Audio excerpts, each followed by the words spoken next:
ito na yung result ng ating seafood Cajun boil. For the ingredients, meron tayong alimango and ang sugpo. Yung sugpo na yan tsaka alimango is napakuluan na yan. Galing kay Mom and Sir. Thank you po.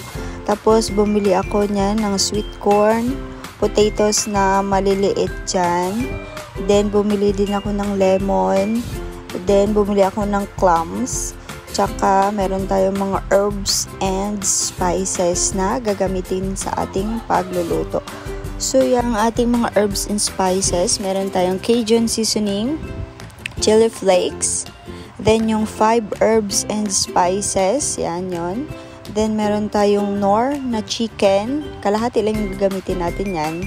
Then meron tayong rosemary leaves, then oregano leaves, then maglalagay din tayo later part ng sugar para mag-balance yung lasa, konting oyster sauce, tsaka ano tawag nun, yung magic sarap, pero unti lang nun. So yun yung mga spices and herbs na gagamitin natin sa ating seafood Cajun boil. So tara, let's start na sa pagluluto.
Charan!